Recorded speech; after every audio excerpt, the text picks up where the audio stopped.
Quero dizer, o avivamento da sua casa que tem que trazer você, irmão. Principalmente para você, marido. Traga o avivamento da tua casa. Seja um sacerdote do seu lar. Seja um sacerdote da tua casa, irmão. E tem que trazer o avivamento da sua casa você. Amém? É eu que tenho que trazer o avivamento. É o pastor Alex que tem que trazer o avivamento para a casa dele, para a igreja de Deus do Brasil. Amém? Alguém sentiu aí alguma coisa boa? Alguém chegou doente aqui? Está sentindo melhor? Amém? Tem alguém doente aí? Jesus, ele devolveu. Concluindo agora. Jesus, ele devolveu aquele menino para sua mãe. Duas coisas, pastor. Aí eu termino agora, não vai rir não, viu? Que eu vou falar. Mas está dentro do contexto. Pensa que a única duas pessoas que ficaram com raiva ali foi o coveiro e o dono da funerária que vendeu o caixão para a viúva e vendeu fiado. Ela teve que devolver o caixão. O coveiro, coitado, ficou sem receber a moeda. No meio dia de trabalho, cavando buraco para enterrar o filho. Eu digo a você nessa noite, irmão e irmã, e você que está ouvindo aí nas redes sociais, Satanás não vai roubar teu filho. Ouviu, pastora Nilda? Satanás não vai roubar teu filho. Satanás não vai roubar aquilo que é teu. A Bíblia diz: guarda o que tu tens, para que os outros não venham e tomem a sua coroa. Guarda a sua fé, irmão. Guarda a sua casa na oração. Vigia naquelas pessoas que frequentam a sua casa. Cuidado para não falar tudo aquilo que você sabe a todo mundo, porque nem todo mundo está preparado para ouvir tudo. Tampa, fecha as portas do teu lábio, do teu coração. Vigia e peça a Jesus para curar o seu coração.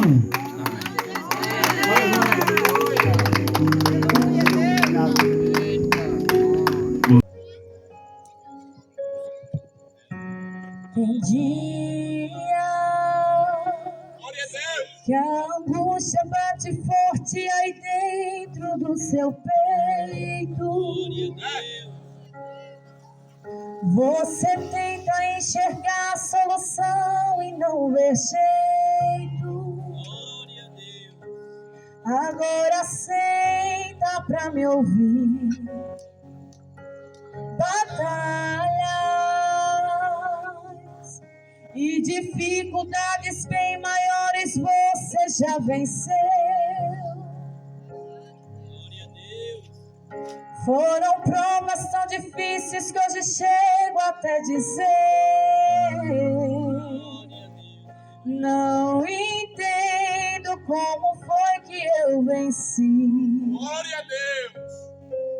É verdade, Senhor. A verdade é que existe um mistério aí dentro, uma força que excede o entendimento, a razão para ter chegado até aqui. Tem alguém que esteve do seu lado em toda a trajetória, alguém que conhece até o fim da história e me trouxe até aqui pra te dizer: lembra quando estava por um fio pra desistir, e quando faltou isso aqui pra você cair, e mesmo assim você tentou mais uma vez. Era a mão de Deus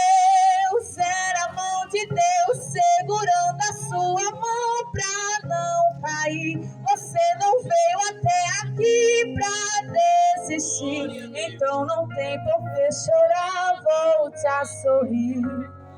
Era a mão de Deus e vai ser sempre assim. Aleluia, sempre vai ser a mão do Senhor. Em todos os dias de nossa vida é a mão dele que nos sustenta. Aleluia.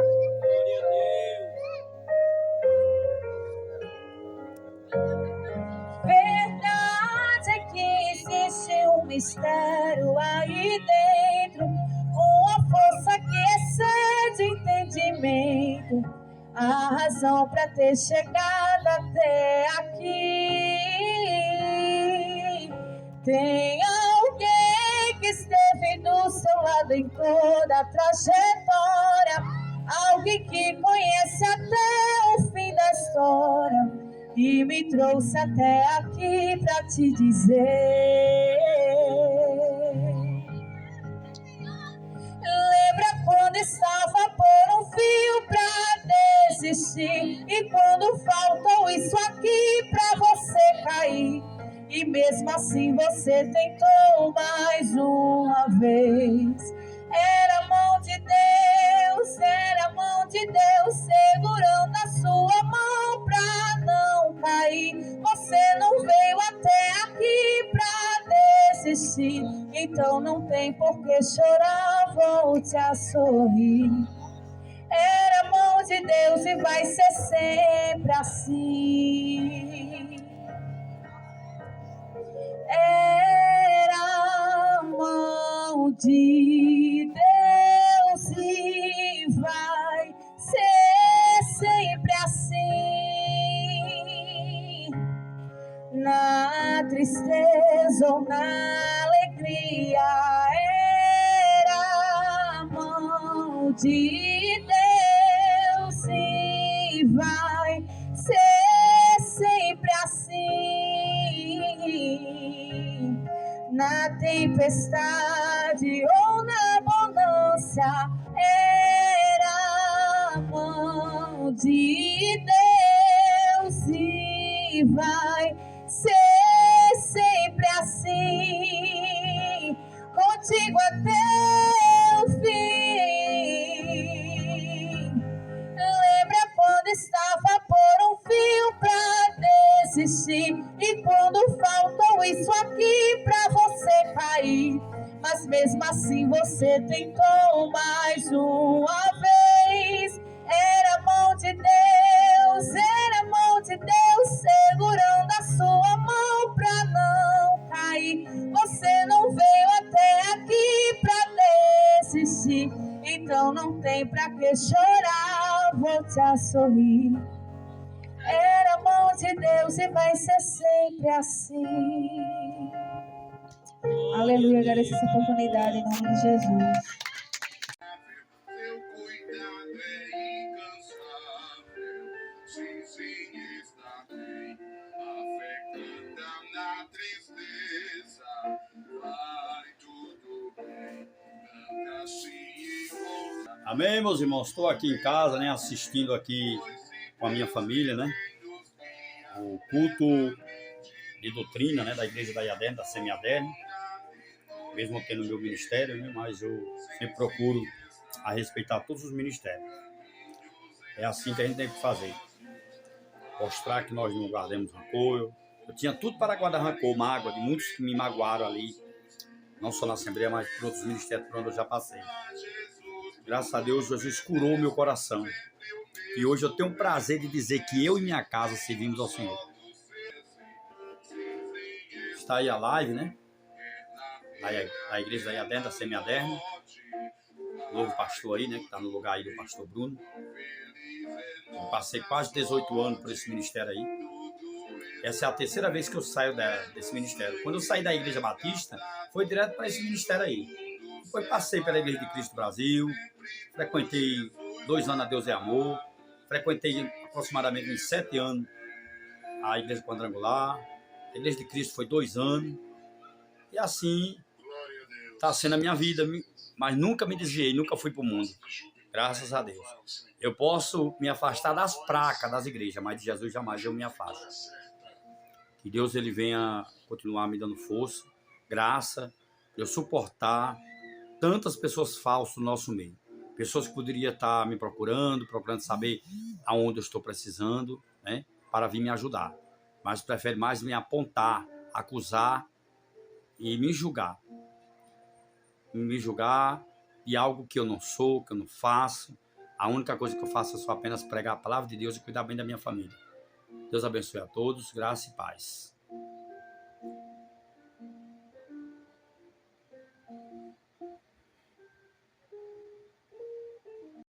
Paz do Senhor, meus irmãos. Que Deus abençoe a todos. O evangelho não se resume apenas um microfone na boca ou um cargo de igreja. O evangelho é fazer o bem. Quando o irmão rei não está pregando nas ruas, ele está se ocupando, fazendo o bem a todos, porque essa é a recomendação bíblica, fazer o bem a todos, mas principalmente ao doméstico da fé. Naquele grande dia, Jesus não vai dizer, eu precisei de dízimo, de oferta, vocês me deram dinheiro, mas ele vai dizer, eu tive fome, vocês não me deram o que comer.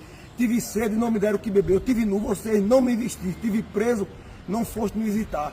Evangelho de Cristo, irmão, é o amor manifestado, não só com palavras, mas através das ações. Que Deus abençoe a todos, em nome do Senhor Jesus. Aqui nós vamos fazer o bem agora, irmão. Aqui nós vamos matar a fome de quem está com fome. Esse é o Evangelho de Cristo. É para isso que Deus prepara o dinheiro, para a gente abençoar a vida dos outros. Não é para estar dando a pastor enriquecendo, não. Porque o pastor está comprando avião e não quer nem saber da obra de Deus. É porque eu vou denunciar o sistema religioso. Que Deus abençoe a todos, em nome de Jesus.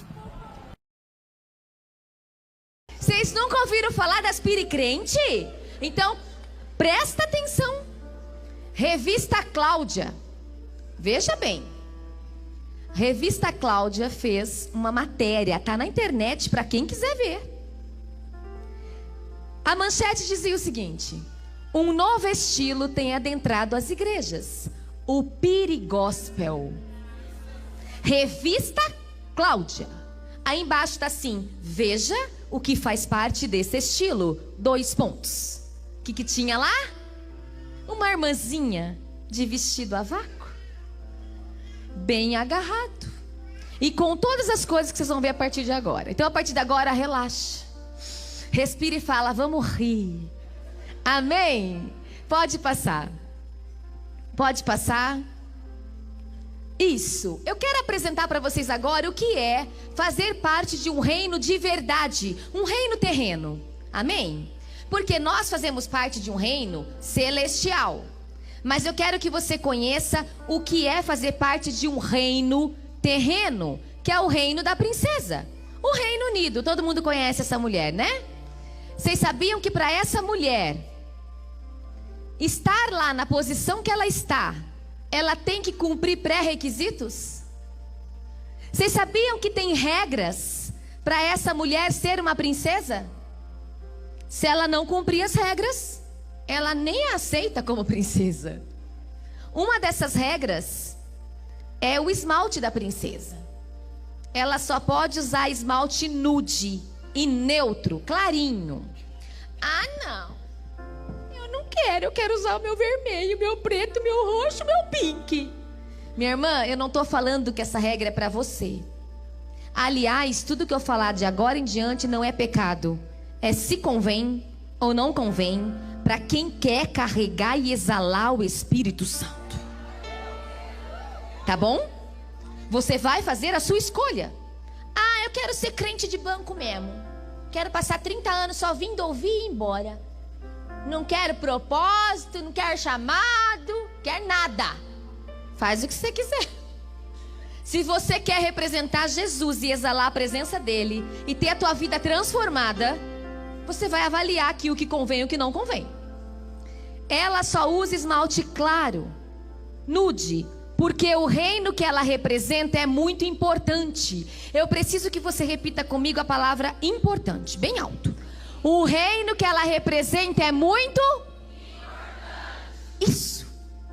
É tão importante que ela não pode cometer nenhum deslize, porque um escândalo acabou com o reino. É assim ou não é?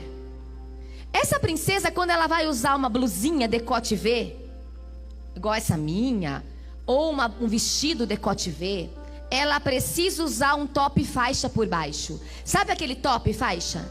Porque ela não pode revelar os vinquinhos. Vocês sabem o que é vinquinho?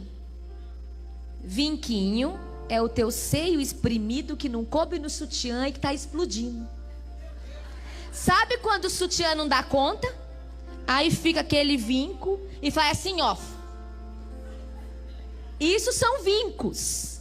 O seu vinquinho, quer dizer, o vinquinho da princesa, não pode ser revelado em hipótese alguma. Nem um tiquinho. Porque o reino que ela representa é muito... Isso.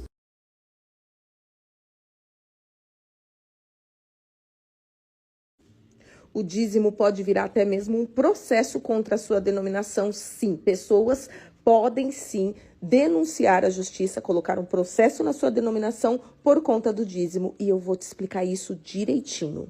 Sim, você ouviu certo, é isso mesmo. O dízimo pode gerar um processo judicial para a denominação em que você está. Se ainda hoje, na minha época, eu lembro que tinha muito isso, os líderes colocarem lá no fundo da igreja, né, no fundo da denominação, um quadro onde ficam todos os envelopes de dízimos com o nome e o valor do dízimo da pessoa. Isso configura uma violação da lei que fala que as igrejas têm por responsabilidades manter a privacidade dos dados pessoais de seus membros. Portanto, se a sua denominação ela é daquelas ainda que colocam os quadros das pessoas com os valores e envelopes de dízimo, e a gente sabe que muitas vezes é só para facilitar, para não ter que ficar entregando um por um, mas ali é fácil fazer o cálculo do seu salário. Porque se você recebe 1.000, é óbvio que no seu cartão de dízimo tem que dar 100 reais. E aí as pessoas não podem ficar sabendo do seu salário. Então, eu estou te dizendo isso não para você colocar um processo na sua igreja, até porque a Bíblia também condena esse tipo de coisa se for só para ganhar dinheiro, né? Não é algo que tipo, nossa, tá me prejudicando demais. Então, use de boa fé. Converse com a sua diretoria, converse com os seus líderes religiosos e explique essa lei para ele que ele não venha a ter prejuízos para a denominação, ok? Você já foi crente, né, cara? Já. E pregava todo final de semana. E por que, assim, que você saiu dessa vida, assim, de... Empresariado. Na verdade, eu nunca cobrei pra pregar. Nunca, na minha vida. Já te ofereceram grana? Era o que mais tinha. Toda a minha pregação, eu tinha que fazer culto da oferta, culto de escudo aqui. Nunca concordei. Eu nunca fui hipócrita, por isso que eu falo que sou muito mais crente do que muito por aí. Que fazer? Quem falava pra você fazer isso? Os pastores, né? O senhor vai ter uma campanha aqui, hein? O senhor vem pregar, vou. Então, o senhor já ministra a oferta aí. Pastor, a única coisa que eu não faço é ministrar a oferta. Ministrar a oferta é você pegar a Bíblia e pegar uma passagem e fazer as pessoas tirar dinheiro do bolso e colocar em cima do altar. É manipular a mente das pessoas. E poder para isso. Poder para isso todo mundo faz. Dá um exemplo assim. Meus irmãos, os irmãos sabem, a igreja está passando por uma grande dificuldade. O pastor me deu um relatório, irmão, estamos com uma despesa muito alta para pagar. Eu dependo de você, estou aqui hoje. E encarecidamente eu queria contar com a sua colaboração. Deus falou com vocês, que eu sei muito bem disso. Olha o que foi tratado hoje. A promessa aqui do Isaac, irmão. Foi um sacrifício que Deus pediu para Abraão. Lógico, é um filho, dói no coração. É igual o seu dinheiro é seu filho. Dói no coração, irmão, eu sei. Essa nota que você tem tão especial aí, que é para comprar mistura de amanhã. Meu irmão, mas você tem fé, você está no lugar certo. Você tem fé em Deus. Acredita na prosperidade de Deus. E eu vou lançar uma palavra profética para você aqui agora. Se você abrir o seu coração, sem medo, sem temor, e chegar com esse único Isaac que você tem no bolso, 100 reais aí, que é a mistura de amanhã, irmão, não vai ser a mistura de amanhã, vai ser a mistura que você vai ter para depois, e até churrasco no final de semana. Então vem aqui, em nome de Jesus, e faça sua contribuição. Simples assim, imagina com fundo musical. É aqui que eu fui um pouco mais imponente. Mas eu posso fazer a retirada da oferta de uma forma triste, melancosa, posso fazer do jeito que eu quiser. Caramba, cara. Era só ministrar. Esses pastores, eles têm o poder da comunicação, né? Tem a oratória. Então, o que acontece? E eles treinam isso? A prática, né? Imagine você pregando todo dia. Eu pregava quase todo dia. Você mesmo tem muitos gestos e tal, assim, que lembram uma pregação, sim, né, cara? Sim, e não tem como. Tem coisa que você não fala, perde. Não, porque isso aqui, tal. Não tem como. Então, é uma coisa que já vem lá de trás. Então... Você tem a oratória, a retórica, a eloquência, a arte da persuasão, persuadir alguém. Então você tem que usar todos os métodos possíveis, os métodos audiovisuais. Então você articula a mão, articula o olhar, articula a voz. Quando eu pregava, eu colocava 2 vozes na pregação. Quando ela fala de Jesus, era uma fala. Quando ela fala de outro personagem, era outra fala. Então eu usava vários métodos para convencer as pessoas daquilo que eu estava dizendo. E isso é pregar. Pregar é você fixar alguma coisa, fixar a mensagem ali na pessoa. Rapaz, o que eu fazia todo final de semana, até o dia que meu pastor faleceu, entrou um outro pastor que não era pastor, era empresário. Eu tive um pastor. Eu saí por causa disso. Eu posso falar para você que eu tive um pastor. Aquele que zelava pela sua vida, aquele que lhe aconselhava, aquele que estava ao seu lado, aquilo que você precisava em todo sentido, ele era o seu pastor. E o empresário, ele entrou, realmente servia para ganhar uma grana. Empresariar. Apenas isso. E aí eu já vi que não dava mais, e aí eu vi que estava mudando, e mudou realmente. Vamos falar da economia, assim, das igrejas, cara? Tipo assim... Rapaz... Agora me causou uma dúvida. Vamos supor, aí, Igreja Universal. Tem lá o topo, né, que deve ser os criadores, etc. E aí tem várias igrejas. Cada igreja dá uma porcentagem do que ganha pra central lá, e ela tira parte dela. Como que funciona isso, cara? O que você acabou de falar. Exemplo, se eu pago aluguel, quanto que eu pago? Eu pago 10 mil reais de aluguel. Quanto que entra na minha igreja por mês? 50 mil.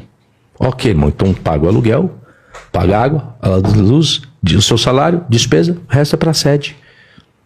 É dessa forma que é feito. Isso para os pastores de congregações. Pastores de campo. O que é um pastor de campo? Mas a sede é o quê? No caso, a central. Vamos lá.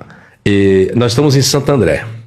Então aqui, com certeza, existe uma igreja central de Santo André, existem as congregações distribuídas nos bairros. Então essas congregaçãozinhas pagam tudo e o que sobra manda para essa sede aqui. Mas e pro bolso dos pastores? E não, tira o salário dele, das congregações. Uhum. O poderoso é o da sede. O da sede que é o... Ele que mais ganha grana. É ele, tudo é a sede. Então esses aqui pagam tudo, tira o seu saláriozinho, que ajuda de custo, e vai tudo para a sede. Aí o que a sede vai fazer? A sede vai montar mais congregações. Então quem investe na infraestrutura da igreja é a sede. A sede. Tudo é a sede. Aí o que a sede faz? Ela quer aumentar o seu capital. Vamos construir mais igrejas. Mas eu tenho os concorrentes, que existe a concorrência, né? Eu tenho... É um negócio, então, é um business, assim, parece. Não entendi. Parece que é um negócio, né? Mas é negócio. Igreja hoje é negócio. Igreja hoje é negócio. Mas estava falando... Então aí você tem a sede. Aí o que a sede tem que fazer? Ela tem os seus concorrentes. Ela tem que ampliar. Então tem dinheiro aqui, vamos investir. É investimento. Ela não está perdendo. A igreja não perde dinheiro. A igreja ela investe dinheiro para aumentar o seu capital de giro. Quanto mais congregação montar, mais pessoas eu tenho, mais pessoas estão ali, mais dinheiro eu tenho. Agora, se eu tenho uma sede com 3 congregaçãozinhas, aí vem o meu concorrente, monta uma sede e coloca 10 congregações. Eu estou perdendo. Não posso. Então, eu tenho que agrariar. Agora, eu conto com o quê? Conto com especialistas. Se eu tiver um pastor numa congregação que coloca meia dúzia de pessoas, isso para mim resolve? Não. Eu tenho que ser alguém bom, que leve multidões. Esse é bom. O que eu faço agora? Pego esse que é bom, coloco um para manter aquilo que ele já fez, abro uma nova congregação, monto ele lá, no outro bairro, porque ele é bom. Ele arrenda pessoas. Montei, coloco alguém para sustentar lá, e vou fazendo isso. Então sempre vou ter um de destaque. E quanto mais eu tiver, melhor para mim. Eu sendo pastor presidente, porque eu tenho exímios pregadores que arrebanham multidões. É isso que eu preciso agora. Eu tenho um pregador que só mata, que tinha 30 pessoas, agora a igreja só está com 6. Igual, o que a igreja faz hoje? O sistema. Eu sou pastor presidente, eu tenho 10 congregações. E quando eu montei essas 10 congregações, estava top, entrava 10 mil reais. Só que aí entrou um novatinho, vou montar uma nova igreja. Eu vou colocar ele numa nova igreja? Não. Eu vou fazer uma experiência com ele naquela que eu já tenho. Aí eu coloquei ele aqui, entrava 10 mil reais por mês. Só que quando eu coloquei ele agora caiu. De 10 mil caiu para 3 mil. O que eu tô vendo? Esse aí não serve. O que eu faço? Deixa ele na congregação? Não. Porque ele não sabe a galera de dinheiro. O que eu faço? Traga ele para a sede. Fica sentadinho aí. De vez em quando você dá uma palavra. É assim que funciona hoje. Só selecionam os melhores. Assim. Só aqueles que fazem gerar muito dinheiro. Porque existem as metas. Se hoje você passou de uma... metas. Existe. Se você passou de uma congregação e está entrando 10 mil, não, tá errado. Se eu for colocar, irmão, você vai numa nova congregação lá, já entra 10 mil, hein? Então 10 mil não pode ficar. E menos de 10 mil também não pode ficar. Tem que aumentar. E Você tem que mostrar o seu potencial. Você sabe dizer quanto que gira de grana assim? Rapaz, é muita grana. É muita grana, pelo amor de Deus. A igreja deveria investir na saúde mental das pessoas. Algumas igrejas investem pesados em congressos, em festas, em eventos. É palco, é luz, é som, é estrutura, é ornamentação, é decoração, é fardamento, é isso, é aquilo. Mas aí eu te pergunto, e a saúde emocional das pessoas que congregam nessa igreja?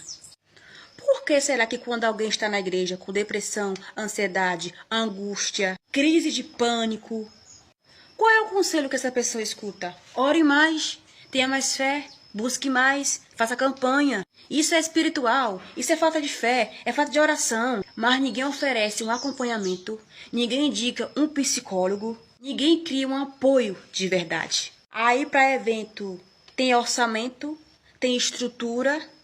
E se não tiver, arruma um jeito, faz cantina, faz campanha, começa a pedir, faz até boleto, mas para a saúde mental das ovelhas nunca tem dinheiro. Eles espiritualizam isso, não é verdade? Gente, vamos entender uma coisa, saúde mental também é um cuidado espiritual.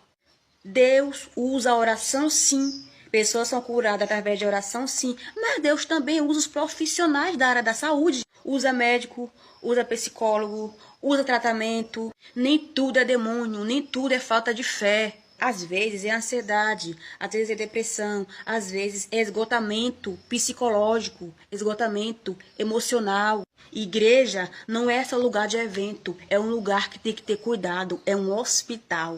Porque do que adianta estrutura bonitas, grandes eventos, grandes congressos, e as pessoas que estão lá por dentro estão quebradas, estão doentes e estão pedindo socorro. Porque cuidar da alma também é cuidar da mente. Seria muito bom se as igrejas começassem a investir também na saúde mental das ovelhas. Deus abençoe.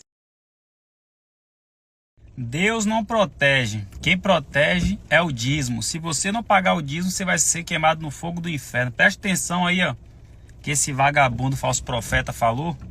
Dizimista com seu dízimo vão subir aqui, vão receber a unção da proteção sobre a sua casa, sobre a sua família, porque o dízimo protege a nossa vida. A Bíblia diz que repreende o devorador, cortador, migador, destruidor.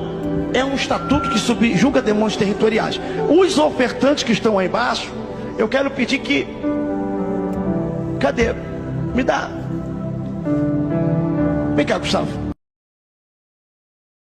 Que vergonha, hein, pastor Osiel Gomes? 1 Coríntios 9, de 9 em diante, né? Paulo, ele rebate os que negam o dízimo, dizendo que era só no tempo da lei. Ele diz que aquele que está no altar, ministra do altar, come do altar. Entendeu? Por isso que não passou. E vai comer como do altar se não tiver, né? Suas contribuições. Deus abençoe. Amém. Vira a frente para o plenário. Quem conhece o Márcio Santos? Meus amados irmãos, se eu tenho um obreiro que cita Mateus 23, 23 para fazer apologia ao dízimo, ele vai ser engolido por aqueles que são contra. Porque Mateus 23, 23 ainda é lei. Existia sacerdote, existia templo, existia sacrifício. Então, a lei ainda está imperando. O texto que o pastor Osiel Gomes citou não faz também apologia ao dízimo. Se vocês lerem o texto que Paulo fala, ele faz uma alusão à lei, falando a respeito do sustento daqueles que trabalham na obra. De fato, quem trabalha na obra deve comer do altar, assim como Paulo menciona a respeito do boi que debulha. Se o boi debulha, você não pode impedir o boi de comer enquanto está trabalhando. Então, Paulo ele fala disso. Então, Paulo ele não está fazendo apologia ao dízimo, ele está falando do sustento da obra. Se você for honesto com você mesmo, e você não concorda com o dízimo, nem no culto você vem. Mas apruma isso primeiro então. Não, pastor, eu não entrego porque eu sou contra, porque eu não concordo com o dízimo. Ora, mas você tem que ser coerente. Se você não concorda com o dízimo, o que você está fazendo aqui nessa noite? Se você for honesto com você mesmo, e você não concorda com o dízimo, nem no culto você vem. Por quê? Eu não vou no culto. Por que você não vai? porque lá tem umas cadeiras que foi comprada com dinheiro de dízimo, eu não concordo com o dízimo, eu não vou sentar naquelas cadeiras. Eu não vou no culto, por quê? Não, lá tem um ar-condicionado ligado e é pago com dinheiro de dízimo, e como eu sou contra dízimo, então eu não vou usar esse ar-condicionado. Tem que ter coerência, sim ou não? Mas a Bíblia diz, Paulo disse que os avarentos não herdarão. E aí é bonito isso, né? Por quê? Nós condenamos adúltero. Nós condenamos os praticantes do homossexualismo. Porque a Bíblia condena. Só que a mesma Bíblia coloca o avarento no mesmo nível. Sabe o que a Bíblia está dizendo?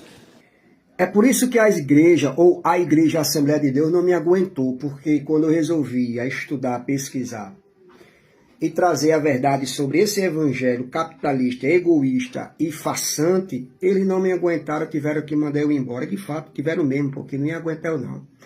Agora, esse pastor é um tremendo picareta e mentiroso. Isso é mentiroso, pastor. Isso é uma prática da lei que já foi abolida há muito tempo. A gente não tem obrigação nenhuma. Nós não somos judeus, nós não somos israelitas, nós não somos igreja, nós somos gentil pela cruz em João 19:30. João 19:30, Jesus, você não vai ver Jesus dando dízimo. Você não vai ver os discípulos dando dízimo. Agora, isso é uma falância, isso é porque vocês estão desesperados por dinheiro para manter o luxo e o patrimônio de vocês. Todos esses pastores que são envolvidos aí, recebem muito bem. Vocês sabem que o dízimo tem caído muito. Então tem que apelar para a oratória, pela retórica, tem que colocar medo, tem que persuadir a mente das pessoas, trazendo essa lavagem. Essa é uma oportunidade, vocês são oportunistas. Vocês não pregam a verdade, vocês não pregam o evangelho de verdade. Agora, eu desafio ao Senhor usar a própria lei em Deuteronômio, capítulo de número 26, versículo de número 3, quando o próprio Deus mandou o próprio Moisés arrancar coisas santas. O que é santa? Palpável, comida. Coisas que tinham necessidade, as etnias, os povos, a viúva, que tinha também necessidade, os órfãos, os levitas, os que viviam dentro da casa de Deus, para suprir as necessidades dele. E vocês fazem isso? Você chama esse povo que não dá o dízimo de avarento, mas você sabe o que significa avarento. Avarento é todo aquele que se prende, se apega às coisas materiais, ao dinheiro. Vocês colocam Deus, vocês colocam o dinheiro como a prioridade. O Deus da sua igreja aí é o dinheiro. Então, olha o que o texto diz em Atos dos Apóstolos, capítulo de número 4, versículo de número 34. Pois não existia nenhum necessitado, não tinha necessitado entre eles, porque todos os que possuíam terra e casas, vendendo, traziam valores que vendia e depositava aos pés dos apóstolos, e se repartiam a qualquer um que tivesse necessitado.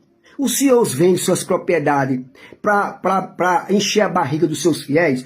Quantos dos fiéis têm filhos aí que são envolvidos em droga, que vivem na vida uma vida devassa, leviana, que precisava de apoio, que precisava de clínica, que precisava de hospital? Quantos dizimistas, João, Maria, Paulo, todos que estão na sua igreja aí, precisam de uma tomografia, uma sonografia, de um dentista, sabe, de um aparo médico, e vocês ganham bilhões por ano, e vocês não criam vergonha na cara de fazer um hospital e dar mais apoio aos seus dizimistas.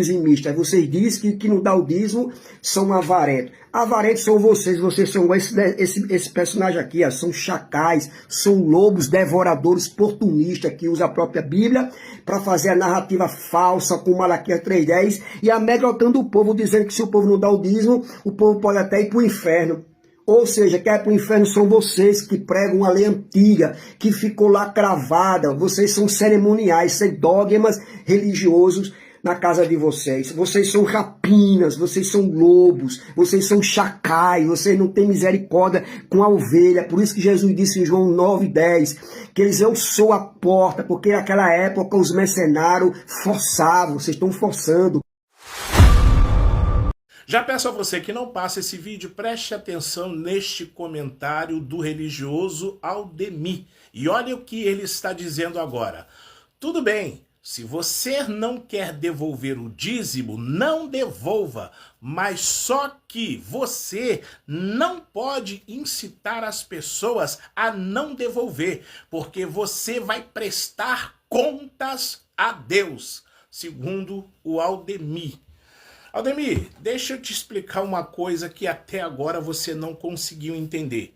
Eu brigo aqui pela mentira que se prega sobre dízimo. Agora, se você quiser pegar seu dinheiro e entregar todo na mão do pastor, isso é problema teu. O dinheiro é seu, você faz com ele o que você quiser. Agora, a mentira que o seu pastor conta é que eu bato de frente aqui, porque na realidade o seu pastor é mentiroso e diz que se as pessoas não entregarem 10% vai para o inferno. Se as pessoas não entregarem 10% de dízimo, está roubando a Deus. Se as pessoas não entregarem 10%, o devorador vai entrar. O que me irrita aqui é a mentira que a religião e o seu pastor e os pastores que estão aí dentro de igreja evangélica pregam. É a mentira. Agora, dinheiro, o dinheiro é seu. Você faz o que você quiser dele.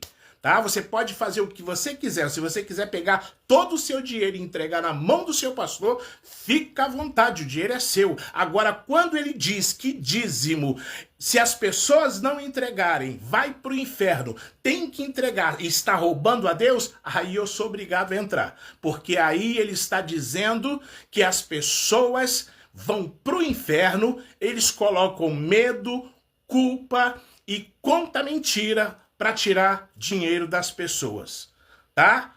Não é só a religião evangélica que precisa de dinheiro não, tá? As outras religiões aí fora, todas elas usam dinheiro e precisam de dinheiro. Mas os mentirosos são os pastores, que mentem para você para tomar o seu dinheiro. Não é só você não, tá, Ademir? As pessoas que estão vendo esse vídeo. Desperta tu que dormes. É isso que eu bato de frente aqui. E você ainda não entendeu a verdade. Que o Senhor Jesus te abençoe. Por que deixou de ser pastor do sistema, Everaldo? Eu vou te revelar algumas coisas. Eu tenho feito vários vídeos, você pode ver aqui atrás, e farei outros adiante, que não batem com a Sagrada Escritura. E eu percebi que tinha algo de errado ali, no lugar a qual estávamos reunidos e tendo como casa de Deus, como templo e como altar. Quando eu comecei a estudar a Bíblia e a orar sobre aquele tipo de entendimento, Deus começou a falar no meu coração. Eu não tenho casa montada pelos homens. A minha casa é o coração de vocês. Eu comecei a perceber que eu estava fazendo algo de errado e abrindo local para entidades. E muitas vezes eu ia para o culto com o coração assim apertado. Eu e os meus irmãos da igreja, um coração entristecido. Na hora da pregação não conseguia saciar a alma. A gente fazia mais as coisas para agradar os homens do que o próprio Deus. E achava que fazer as coisas da religião era fazer a obra de Deus. Estávamos sendo guiados a um outro caminho, a um outro Jesus, a uma casa de Deus que não existia, a um altar que não existia, porque o altar do passado era tipo uma fornalha, uma churrascaria, uma queimação de carne e tal. Não era esse altar de alvenaria, que a pessoa se baseia no altar judaico, né? Então não era. O altar da graça é o coração, não é uma alvenaria. E aí uma colocava que se você não desse o dízimo, você estaria roubando a Deus. Também não era bíblico. Se você não fizesse a campanha, não provasse a sua fé, você não cria em Deus. Também não era. Aquilo começou a apertar meu coração, minha alma. Até que teve o grande dia que eu tive a visão. Tá? A visão do Emanuel ali, tá? Que a gente conhece como Jesus Cristo, né? Jesus Cristo na minha frente, falando assim, eu aniquilei os seus pecados. Foi onde meus olhos se abriram e eu não consegui mais ficar em caixa do jeito que é dado hoje. Entendeu? E creio que nós somos a igreja, nós juntos somos o corpo de Cristo. Não que você não possa estar em um local, claro, mas desde o momento que você entenda de fato e pregue que nós somos a igreja e que aquele lugar não tem nada a mais e não vai somar nada a mais do que um simples lugar. E quando a igreja não estiver ali, é somente um lugar. E eles já não estão falando mais isso. Tá? Eles estão valorizando, a mão de Deus está aqui, esse é o lugar, porque querem te aprisionar ali. Você quer saber um pouco mais por que eu deixei de ser pastor? Deixa embaixo seu comentário.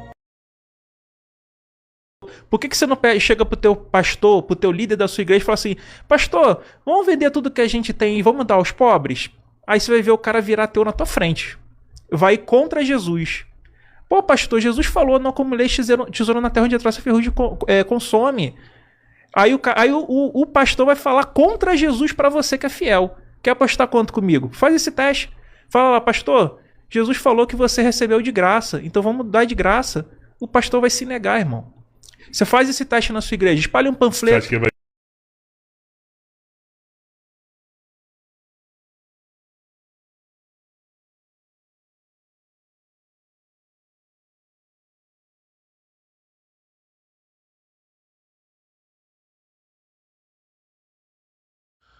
O Sebastião colocou aqui: pastores é um câncer na vida dos fiéis. E muitas vezes exatamente é isso realmente que acontece. Não generalizando, porque realmente ainda tem pastores sérios que querem viver a verdade do Evangelho de Cristo Jesus. Mas na realidade a maioria deles, eles são câncer na vida dos fiéis. Porque na realidade eles não pregam a verdade, coloca medo e culpa, coloca as pessoas debaixo de maldição, tá? Você se assusta com isso quando eu falo para você que o seu pastor coloca você debaixo de maldição? Pois é, o teu pastor faz isso. Se você abrisse a sua Bíblia e estudasse o que está escrito na carta aos Gálatas, você saberia que o seu pastor está colocando você debaixo de maldição quando pratica a lei de Moisés. Só que muitos evangélicos não sabem disso. E o nosso irmão Sebastião aqui está de parabéns por este comentário. Embora nós não temos que generalizar, mas a maioria dos pastores fazem isso. Coloca a membresia debaixo de maldição, praticando lei, fazendo sacrifício, pagando preço, colocando medo e culpa. Então as pessoas ficam presas com medo. Elas estão presas dentro de uma religião com medo. E a Bíblia diz que foi para a liberdade que Cristo nos libertou. E a palavra de Deus também diz em Gálatas: não tornei-vos metei-vos debaixo da servidão. A servidão é a lei. Então não se coloque debaixo da lei de Moisés, pois o seu pastor, a única coisa que faz muitas vezes é colocar você debaixo da lei de Moisés. Debaixo de maldição. A Bíblia diz que todos que são das obras da lei estão debaixo de maldição. E o nosso irmão Sebastião está de parabéns quando ele diz que muitos pastores são um câncer para a membresia. Desperta, tu que dormes, pastor. E Sebastião está de parabéns. Deus te abençoe. O povo acha que igreja é prédio, CNPJ, placa na parede, mas na Bíblia, igreja é gente que Deus chamou para viver diferente do mundo. No grego, igreja é eclesia, os chamados para fora. Não é tijolo, não é cimento, é povo de Deus. Igreja é quem você é, não é onde você vai. Igreja significa chamados para fora, fora do sistema religioso que prende, julga e maltrata as ovelhas de Cristo. A Bíblia diz: igreja é o corpo de Cristo, a noiva de Cristo, o templo do Espírito Santo. Tudo vivo. Nada de parede, nada de prédio. Ir à igreja não é só assistir culto. É viver em comunhão, ser luz no mundo e andar como discípulo de Cristo todos os dias. Como é que uma pandemia fecha a igreja de Cristo? Só se for de tijolo mesmo, a verdadeira. Ninguém fecha. Me siga, curta e compartilhe, porque a verdade liberta. E é isso que eu tô te entregando aqui. Dízimo não existe. Está na Bíblia. Está errado. Eles leem a coisa e interpretam de outra forma. Nenhum dos senhores tem autoridade de administrar o seu dízimo. Quem administra dízimo é sacerdote. Vá lá e leia de novo onde está escrito isso aí. Não diz nada disso. A bênção sua não vem para você enfiar dinheiro no bolso de um vagabundo que está lá na frente. Se ele se dedica única e exclusivamente àquilo ali, o pastor, não tem nada de mais que a população, o grupo daquela igreja, dê um prolabore para ele. Quantos membros tem aqui? 100 mil? Quanto custa essa unidade por mês? 30 mil. Então é o seguinte, vamos botar mais 10 mil de reserva, porque a igreja é bom sempre ter alguma coisa para ajudar alguém. 40 mil por mês. Vai dar em média quanto? 40 reais por cada um. Ninguém tem obrigação de pagar não, mas aqui, a nossa despesa é essa. Porque um estelionatário que vai para dentro de uma igreja e pede 10% do aluguel do fiel dele para fazer o Minha Casa Minha Vida Celestial, para agraciar o cara com a casa, o pobre fudido morando lá na puta, uma merda. Caralho, o sonho dele tem uma casinha, um buraco pra morar. Aí o vagabundo diz que é o seguinte: você vai, a sementinha, bicho, sementinha pra um cara desse tá escrito Parabellum atrás, cara. O assunto que sempre gera polêmica é quando se fala do dízimo, pois a maioria das igrejas que não são sérias realmente, usam ou administram mal o dinheiro dos seus membros. E aí as igrejas que são sérias entram nessa lista também, porque muita gente não sabe separar o joio do trigo. Mas tem muito pastor usando o dízimo de forma séria, levando esse dinheiro para o reino de Deus e trazendo benefício para muita gente.